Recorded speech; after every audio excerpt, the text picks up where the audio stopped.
అందరికీ నమస్తే. కేసీఆర్ సభ, జీవన్ రెడ్డి చేరిక, తర్వాత అధికార పార్టీలో ఉలిగిపాటు, ఇవన్నీ మనం చూస్తున్నాం. ఎందుకు యాక్చువల్గా కాంగ్రెస్ వాళ్ళు ఇంత పెద్ద సభ పెడతారు ఇట్లా అనుకోలేదు. ఫస్ట్ చేరుతారు కదా మామూలుగానే, ఏమున్నది పోతారు, ఆ ఫామ్ హౌస్కి పోతారు, కండువా కప్పుకుంటారు, వెళ్ళిపోతారు, ఓనాడు ప్రెస్ మీట్ పెడతారు, అయిపోతుంది అనుకున్నారు.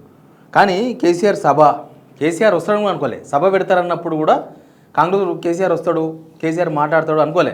రేవంత్ రెడ్డికి ఒక నమ్మకం ఏంటంటే కేసీఆర్ ఆరోగ్యం బాగాలేదు, ఆయన ఫామ్ హౌస్కి వెళ్ళి బయటికి రాడు, నేను ఫామ్ హౌస్లో బంధించేసిన అని ఆయన అనుకుంటుంటాడు.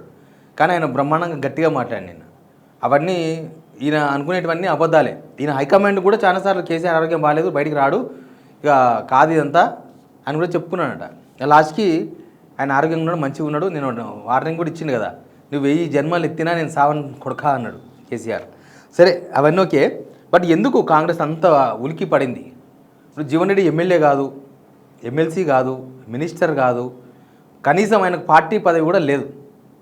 కానీ ఇవన్నీ చూసిన తర్వాత ఈ సభ, బహిరంగ సభ, జనాలు, కేసీఆర్ స్పీచు, జీవన్ రెడ్డి వచ్చిన రెస్పాన్సు, ఇవన్నీ చూసినాకనే రేవంత్ రెడ్డి డల్ అయిపోయాడు. రేవంత్ రెడ్డి ఏం మాట్లాడాలో తెలియని సిచ్యువేషన్లోకి పోయాడు. సరే, ముందు సబ్స్క్రైబ్ చేయండి, షేర్ కూడా చేయండి. నిజానికి జీవన్ రెడ్డి సభ ఒక జిల్లా సభనే కావచ్చు, ఆ చేరిక సభ ఉమ్మడి కరీంనగర్ జిల్లా సభ కావచ్చు కాక, కానీ తెలంగాణ మొత్తం ఊగింది. తెలంగాణలో ఈ మూల ఆ మూల అనుకుంటే జనమంతా చూసిండ్రు ఈ ఈవెంట్ను. ఎక్కడ చూసినా అవే చర్చలు నడిచినాయి, ఇప్పుడు నడుస్తున్నాయి చర్చలు. ఇంకా జీవన్ రెడ్డి చేరిక మీద కాంగ్రెస్ను భయాందోళనకు గురి చేసింది అదే. కేసీఆర్ స్ట్రాటజీని తక్కువ అంచనా వేసిండ్రు. రేవంత్ రెడ్డి చాలా నేనే పెద్ద అది అని అనుకుంటుంటారు అనమాట. దాంతోన తక్కువ అంచనా వేసిండు, చాలా తక్కువ అంచనా. ఏముంటుందిలే, ఏమొస్తుందిలే, ఆయన వచ్చేది లేదు, పూజేది లేదు అన్నట్టుగా చేసిండు. ఎందుకు, ఏమైంది? అంత పెద్ద సభ, లేకపోతే అక్కడ స్పీచ్, స్పందన, ఇవన్నీ చూస్తే వీళ్ళకి ఏమనిపించిందంటే, నిజంగానే కూడా ఒక 2.5 సంవత్సరాల గవర్నమెంట్లోనే కాంగ్రెస్కి కూడా చాలామంది పోవచ్చు, కాంగ్రెస్ నుంచి కూడా ఎవరెవరో చాలామంది అటు ఇటు పోతూనే ఉంటారు, కామన్ అది.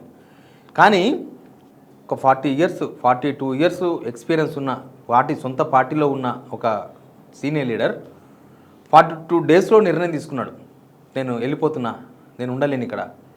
ఆయన కాంగ్రెస్ మీద విమర్శలు చేస్తలేడు, రేవంత్ రెడ్డి మీద విమర్శలు చేసిండు. సరే, ఈ 2.5 సంవత్సరాల్లో పోవడం అనేది ప్రభుత్వానికి పెద్ద కుదుపు.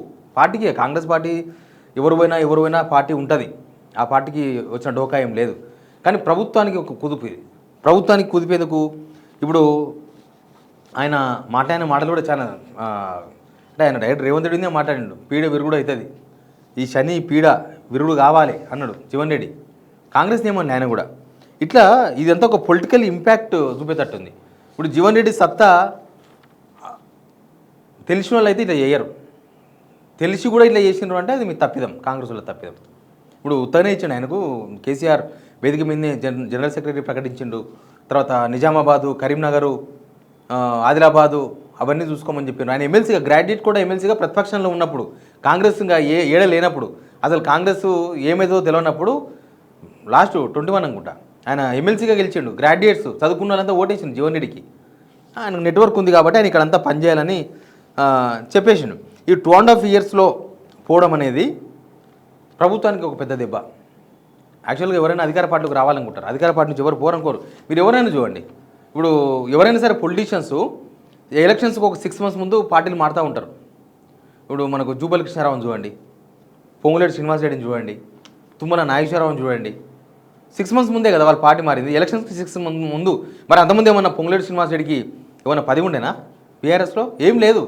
గవర్నమెంట్ ఉంటే పనులు అయితాయనో, లేకపోతే గవర్నమెంట్లో ఉంటే 4 అధికారులు మనం చెప్పింది తింటారానో, గవర్నమెంట్లో ఉంటే ఇంకేదైనా చేసుకోవచ్చానో ఉంటారు. ఎలక్షన్స్ మూమెంట్లో పార్టీ మారుతారు. కానీ ఈయన 2.5 years గవర్నమెంట్, ఇంకొక 1 month ఉంది 2.5 yearsకి. ఈయన పార్టీ మారిందంటే దాని సంకేతం ఏంటంటే ఈ ప్రభుత్వం ఏం పని చేస్తలేదు, ఈ ప్రభుత్వంలో ఉండి వేస్ట్, కనీసం ప్రజల వైపున పోతే ప్రభుత్వం మీద ఫైట్ చేయొచ్చు అనే ఉద్దేశం బహుశా జీవన్ రెడ్డికి ఉండొచ్చు. జీవన్ రెడ్డిది పోరాటం చేసే మెంటాలిటీ, దానిలో ఏం డౌట్ లేదు. బట్ గవర్నమెంట్ ఏం చేస్తలేదు అనేది ఆయన ఈ టైంలో పార్టీ మారడంతోన అది కనిపిస్తుంది. అంత పెద్ద లీడరు, అన్ని సంవత్సరాల నుంచి కాంగ్రెస్లో ఉన్న లీడరే ఏం చేయదని పార్టీ మారిండు కదా అనేది జనాల ఓటర్ అంటే జనాల వాళ్ళను కూడా ఆ దిశగా నిర్ణయం తీసుకునే దిశగా పురుగొల్పుతుంది. రేవంత్ పోవాలి అంటున్నాడు జీవన్ రెడ్డి, రేవంత్ పోవాలి కేసీఆర్ రావాలి అంటున్నారు. నిజానికి జనం దానికి అట్రాక్ట్ అవుతున్నారు. ఆ నినాదంతోన జనం ఇప్పుడే డిసైడ్ అవుతున్నారు నెక్స్ట్ ఏం చేయాలను. అది చాలా డేంజర్, రేవంత్ రెడ్డి వాళ్ళకు డేంజర్ సింబల్ అనమాట. అందుకే వాళ్ళంతా ఫ్రస్ట్రేషన్ గురవుతున్నారు. నువ్వు 42 ఏళ్ళున్న 42 కాంగ్రెస్లో ఉన్నాయన ఈ గవర్నమెంట్ ఏం చెయ్యదు అని చెప్పినట్టే మిగతా జనం కూడా అర్థం చేసుకుంటారు కదా. మిగతా జనం కూడా ఇంకా అంత పెద్ద లీడరే చెప్పిండు, ఇక మనం ఇంతకు మించి ఇంకా ఇంతే ఈ గవర్నమెంట్ పనిచేయరు. ఎందుకంటే గవర్నమెంట్ ఈ 2.5 yearsలో ఒక మంచి అవకాశం, నిజంగా గవర్నమెంట్కి చాలా మంచి అవకాశం.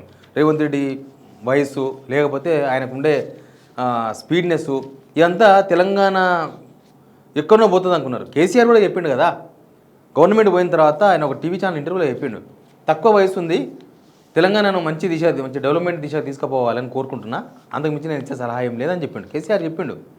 కానీ రేవంత్ రెడ్డి ఆ నిర్ణయాన్ని అసలు ఆయన వేస్ట్ చేసిన టైం ఏ కాంగ్రెస్లో కదిలించినా చెప్తారు. మంచి అవకాశం వచ్చింది, కాంగ్రెస్కి మంచి అవకాశం వచ్చింది, రేవంత్ రెడ్డికి మంచి అవకాశం వచ్చింది, బట్ పోయింది. ఎట్లా అంటే ఇప్పుడు స్కీమ్స్ నువ్వు ఫస్ట్ గవర్నమెంట్ వచ్చినావు 100 days అమలు చేయాలి, చేయలేదు. కనీసం 1 yearలో అమలు చేసినా సరే పైసలు ఇబ్బందులు ఉండొచ్చు, దాన్ని జనం కూడా అర్థం చేసుకుంటారు. ఎప్పుడు మీరు ఒక 1 year స్కీమ్స్ అమలు చేసిండ్రు, ఇప్పుడు డబ్బులు లేవు, నేను ఈ సంవత్సరం ఇవ్వలేను, మళ్ళీ సంవత్సరం ఇస్తావు, మళ్ళీ సంవత్సరం కాకుండా మళ్ళీ సంవత్సరం ఇస్తావు, ఏదో ఒకటి. కానీ నువ్వు ఏమీ చేయలేదు.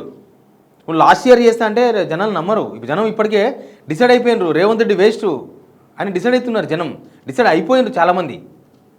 మీరు లాస్ట్ ఇయర్లో 4,000 రూపాయలు పెన్షన్ ఇస్తే, లాస్ట్ ఇయర్లో తులం బంగారం ఇస్తే, లాస్ట్ ఇయర్లో ఇంకేదో ఇస్తే, 2,500 ఇస్తే మహిళలకు, అప్పటికే జనం డిసైడ్ అయిపోతారు. ఇప్పుడు జనం దేనికైనా సరే ఒకసారి ఎదురు చూసి ఉన్నప్పుడు మీరు ఇస్తే అది వర్కౌట్ కాదు. ఏదో ఇచ్చిండు, ఎలక్షన్స్ ఉన్నాయి కాబట్టి ఇచ్చినాను, లేకపోతే ఈయన ఈసారి మళ్ళీ గెలిస్తే ఈయంత కూడా ఇయ్యాడు, ఏదో ఇప్పుడు కాడికి ఇచ్చిండు, ఈ మందం ఇచ్చిండ్రు అనుకుంటారు జనం మెంటాలిటీ. ఒకసారి టర్న్ తీసుకున్నారంటే అది ఎంత దూరమైనా పోతుంది. మనకు 2019 ఏపీ ఎలక్షన్స్ పరిగణలోకి తీసుకోవాలి. ఎలక్షన్స్ ముందే, ఏప్రిల్ ఎలక్షన్స్ నాకు తెలిసి 2019 జనవరిలో ఏం స్కీమ్ అది, పసుపు కుంకుమ స్కీమ్ తీసుకొచ్చిండు చంద్రబాబు నాయుడు. తీసుకొచ్చి 10,000 కోట్లు పంచిండు, 10,000 crores రూపీస్, 10,000 కోట్లు. జనం నమ్మినరా? నమ్మలే. అంతెందుకు, మన ఇక్కడ తెలంగాణలో కేసీఆర్ చాలా స్కీమ్స్ తీసుకొచ్చిన కేసీఆర్ హుజరాబాద్ ఎలక్షన్స్లో దళిత బంధు తీసుకొచ్చారు. నమ్మినరా జనం? ఈటలందరిని గెలిపించారు కదా బీజేపీ. జనరల్ ఎలక్షన్స్ ముందల బీసీ బంధం తీసుకొచ్చింది కేసీఆర్. అంతకన్నా ముందు చాలా స్కీమ్స్ తీసుకొచ్చారు. కానీ బీసీ బంధు తీసుకొస్తే జనం ఓట్లు వేసిండ్రా? వాళ్ళ గవర్నమెంట్ పోయింది కదా. సరే 1.7% డిఫరెన్స్ ఉండొచ్చు, బట్ గవర్నమెంట్ లేదు కదా, ఓటింగ్ పర్సంటేజ్ కాదు, గవర్నమెంట్ లేదు. అంటే రేవంత్ రెడ్డి లాస్ట్ ఇయర్ ఏదో అమలు చేద్దాం అనుకుంటే, వాళ్ళు అమలు చేసిన లేదు తెలియదు, బట్ ఇప్పటిదాకా జనం ఎదురు చూసిండ్రు. వాళ్ళు అమలు చేస్తే కూడా నమ్మరు అంటున్నారు. ఇప్పుడు అదే భయం జీవన్ రెడ్డి పోవడంతోనేమో వాళ్ళ మీద వ్యతిరేకత స్పీడప్ అయిపోయి ఇప్పుడు *1 ఉంటే *10 అవుతుంది స్పీడు. అంటే ఇప్పుడు ఈయన గురించి మాట్లాడే వాళ్ళు ఒక్కరుంటే, వ్యతిరేకత గవర్నమెంట్ వ్యతిరేకత మాట్లాడే వాళ్ళు ఒక్కరుంటే ఇప్పుడు 10 మంది తయారవుతారు జీవన్ రెడ్డి పోవడంతోన. అదే ప్రాబ్లం కాంగ్రెస్ వాళ్ళకి, అందుకే మాట్లాడుతున్నారు వాళ్ళు. లేకపోతే వాళ్ళ పార్టీ నుంచి ఎంతోమంది ఎక్కడికైనా మీరు మాట్లాడరు కదా వాళ్ళు. ఇప్పుడు ఆయన ఏమి కాదు, ఇప్పుడు బీఆర్ఎస్కి వెళ్ళి ఎమ్మెల్యేలు పోతేనే 2 రోజులు మాట్లాడి వదిలేసిండ్రు. అట్లాంటిది దీని ఎమ్మెల్యే కాదు, ఎమ్మెల్సీ కాదు, ఇంకా మాట్లాడుతున్నారు, ఇంతగానో మాట్లాడుతున్నారు, ఇంత ఫ్రస్ట్రేషన్ గురవుతున్నారు అంటే దానికి అర్థం ఏంది? దీని ఇంపాక్ట్ చాలా దూరం ఉంది. కేసీఆర్ అందుకే ఆయనకి ఇన్ఛార్జు అవి ఇవి అన్ని ఇచ్చేస్తున్నాడు, ఉత్తగేం ఇవ్వలేదు. సర్వేలో కూడా ఆయన ఏందో తెలిసి ఉండొచ్చు బహుశా. జనము ఒక 1 year రేవంత్ రెడ్డి పరిపాలన మీద, సరే 1 year ఫస్ట్ ఇయర్ కదా, సెకండ్ ఇయర్ ఇస్తారేమో అనుకున్నారు, ఎదురు చూసిండ్రు. కానీ సెకండ్ ఇయర్ కూడా ఇవ్వలేదు. థర్డ్ ఇయర్కి వచ్చేస్తున్నాం మనం, థర్డ్ ఇయర్ కూడా ఇవ్వలేదు. ఇక ఈయన ఇచ్చే అవకాశాలు కనిపిస్తుంది. మెల్లగా జనం రేవంత్ రెడ్డి ప్రభుత్వం మీద ఆశ వదిలేసుకుంటున్నారు. ఆ ఆశ వదిలేసుకుంటున్న టైంలో జీవన్ రెడ్డి వచ్చి కొత్త నినాదం తీసుకొచ్చి తెర మీద పెట్టిండు. జీవన్ రెడ్డి కాకుండా వేరే లీడర్ అయితే కాంగ్రెస్లో కూడా ఇంత స్పందించే వాళ్ళు కాదు, వదిలేస్తుండ్రి. కానీ జీవన్ రెడ్డి క్రెడిబిలిటీ లేకపోతే అదో ఇదో చూసి వీళ్ళంతా ఆగమాగం అవుతున్నారు. ఇదంతా ఎటు పోయేటట్టుంది, ఎటు ఏమో అవుతట్టుంది. ఇంత పెద్ద లీడర్ పోయినప్పుడు జనం కూడా వింటారు కదా. జగిత్యాలనే కాదు, రాష్ట్రమంతా వింటారు, రాష్ట్రమంతా. అందుకే తెలంగాణ ఊగింది నిన్న కేసీఆర్ సభతో, తెలంగాణ ఊగింది. రేవంత్ రెడ్డి మస్తు సభలు పెట్టిండు కానీ ఊగలే. ఆయన గవర్నమెంట్ వచ్చినాక చాలా పెట్టిండు.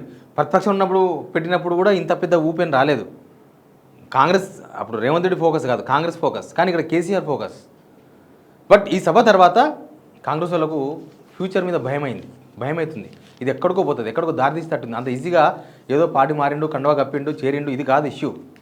ఈ ఇష్యూ కాంగ్రెస్కు చాలా ప్రమాదకరంగా మారినట్టుగా అనిపిస్తుంది. అందుకే ఇంత అలజడి, ఇంత టెన్షన్ లాగా మనకు కనిపిస్తుంది బయటికి.